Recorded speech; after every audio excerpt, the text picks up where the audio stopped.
Okay, students, last problem related to the cube is find the equivalent resistance between the ends of an edge as A and B shown in figure. ठीक है, तो उस cube के अंदर पहले आपने main diagonal के across equivalent resistance निकाला था, फिर आपने फेस डायगोनल के across equivalent resistance find out किया, और फाइनली आपको इक्विवेलेंट रेजिस्टेंस फाइंड आउट करना है अक्रॉस एन एज या between an ends of an edge. ठीक है, तो एक एज का मतलब ए और बी के अक्रॉस आपको फाइंड आउट करना है. ठीक है, तो ट्रिक वही है, सबसे पहले आपको ए और बी पॉइंट के अक्रॉस आपको एक क्या फाइंड आउट कर एक लगा देनी है, एक बैटरी लगा देनी है. ठीक है, तो आप यहाँ ऐसे बैटरी कनेक्ट कर देते हो, मैं यहाँ से लाते हुए एक EMF की बैटरी यहाँ पे कनेक्ट कर देता हूँ. ठीक है, let this EMF battery supplies I current to A point. A point को I करंट सप्लाई करती है, और according to Kirchhoff junction law the current leaving the B point would be I. ठीक है, करंट जो छोड़ के जाएगा करंट को, जितना करंट एंटर किया है उतना ही करंट क्या हो जाएगा,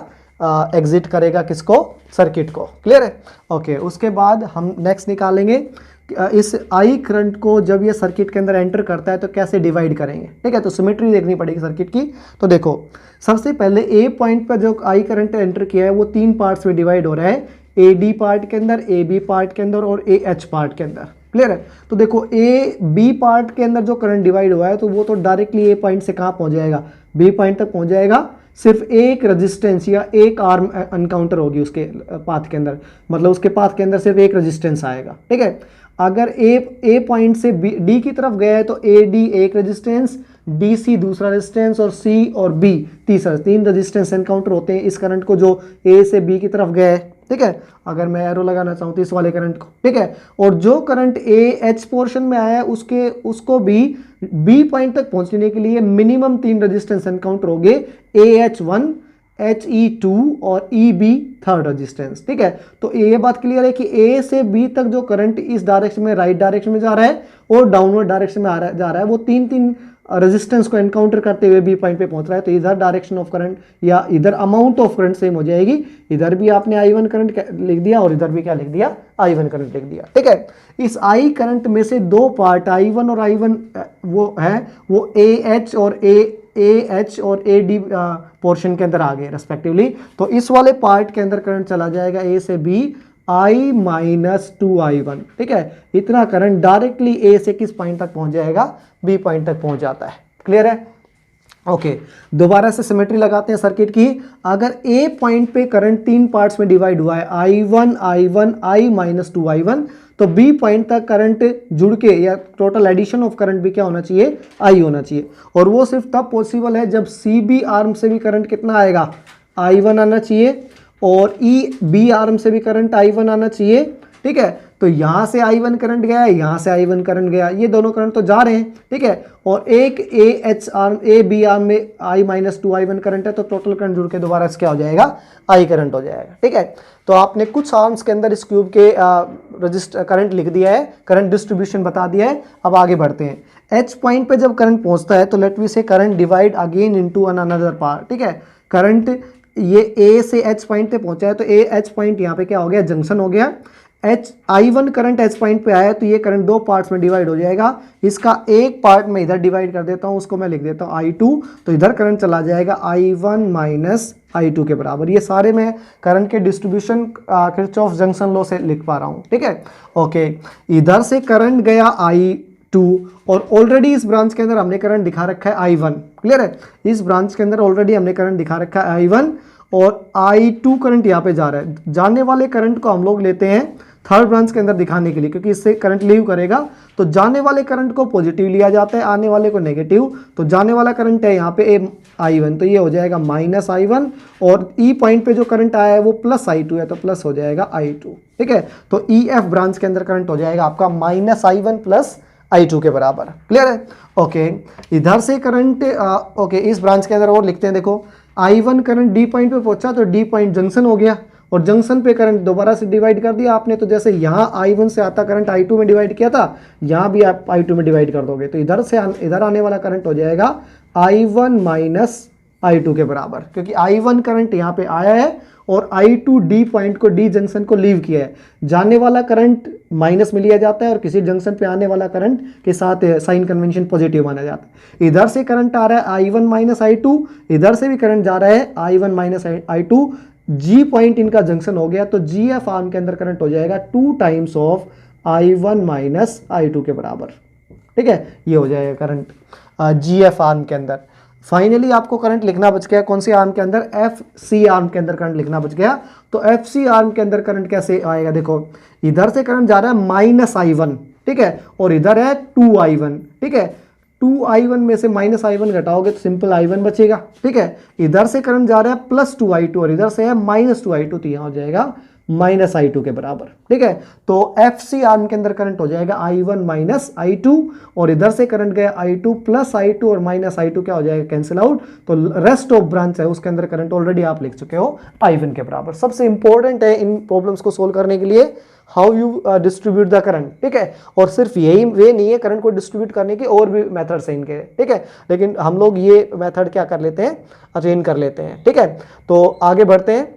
अब आपने हर 12 ब्रांच के अंदर, मतलब क्यूब की हर एक ब्रांच के अंदर आपने करंट डिस्ट्रीब्यूशन को लिख दिया है, ठीक है।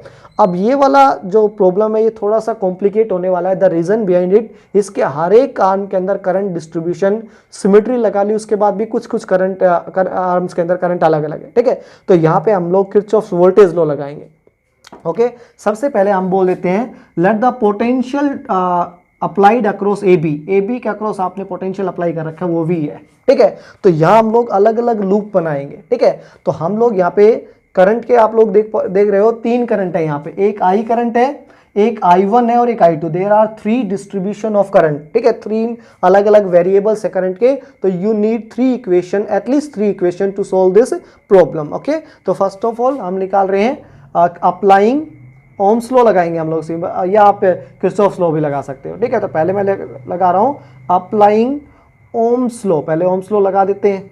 ओम्स लॉ अक्रॉस या बिटवीन ए बी, ठीक है, ए बी पॉइंट के बीच में आप ओम्स लॉ लगाओगे, ठीक है। ए बी पॉइंट के बीच में का मतलब क्या हो गया, अगर ए और बी पॉइंट को डायरेक्टली हम कंसीडर करते हैं तो ओम्स लॉ क्या कहता है, ओम्स लॉ का मतलब होता है potential difference across A B, ठीक है। ए बी के अक्रॉस पोटेंशियल डिफरेंस है वो कितना लगा रखा है आपने, V लगा रखा है।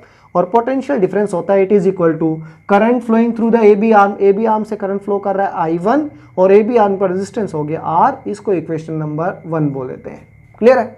अगेन ये फर्स्ट इक्वेशन हो गई इन क्लोज लूप, आप दूसरा मान के चल रहे हो इन क्लोज लूप, ठीक है। दूसरा क्लोज लूप ले रहे हो आप ADCB, ठीक है। तो आपने नाम लिख दिया in close loop ADCB।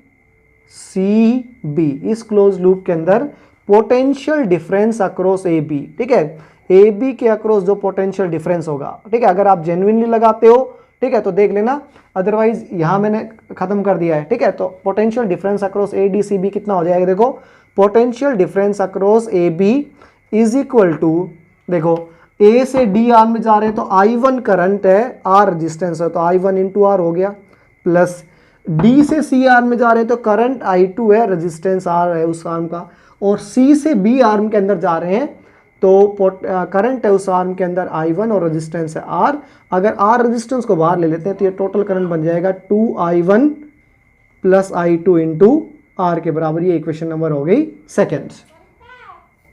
Okay student, यहाँ पे हम एक फैक्ट का यूज कर रहे हैं कि हम ए पॉइंट से किसी आर्म में चले जाएं और फाइनली अगर हम बी पॉइंट पे पहुंच जाएंगे तो ए बी के अक्रॉस पोटेंशियल डिफरेंस कितना है, V के बराबर है, ठीक है। तो मैं एक और पाथ ले रहा हूं इसके अंदर इन क्लोज लूप, एक दोबारा से क्लोज लूप कंसीडर कर रहा हूं क्योंकि आपको 3 इक्वेशन चाहिए 3 वेरिएबल्स को सोल्व करने के लिए, और करंट के 3 वेरिएबल है I, I1 और I2।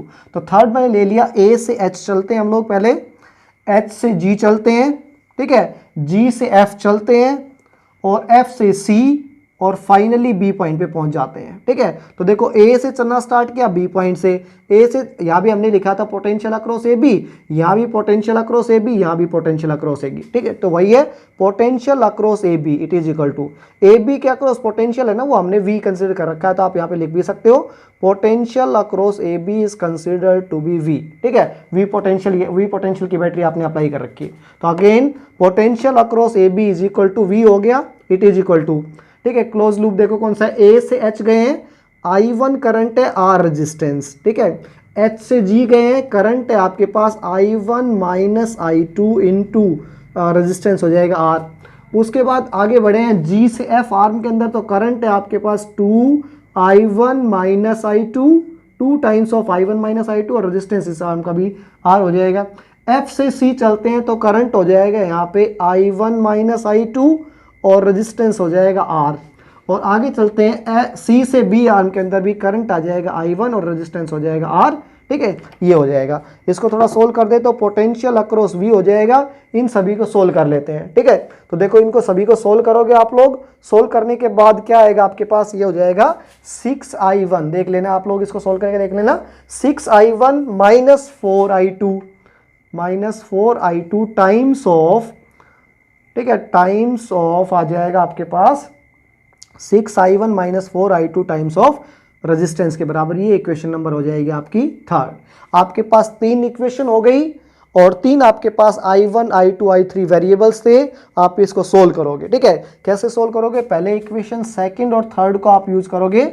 इक्वेशन सेकंड थर्ड से यूज करते हुए एलिमिनेट, ठीक है, एलिमिनेट करोगे आप। एलिमिनेशन मेथड आपने 10th क्लास में पढ़ा है। 2 इक्वेशन से अगर एलिमिनेट I2, सबसे पहले इन दोनों इक्वेशन से आप I2 का एलिमिनेट करोगे, ठीक है। और फाइंड I1, यहां से किसकी वैल्यू निकालोगे, I1 की वैल्यू फाइंड आउट करोगे, I2 का एलिमिनेट करोगे।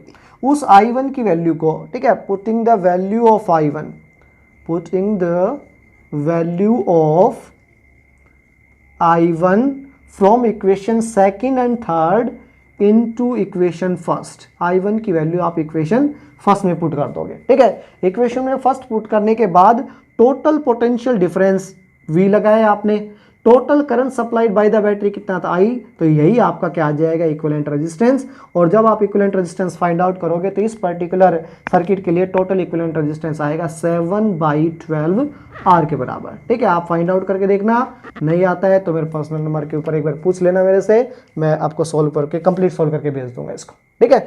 ओके, तो ये तीनों क्यूब के क्वेश्चन हो गए हैं। अच्छे से पढ़ना है, नोटबुक में नोट डाउन कर लेना है आपको। Thank you.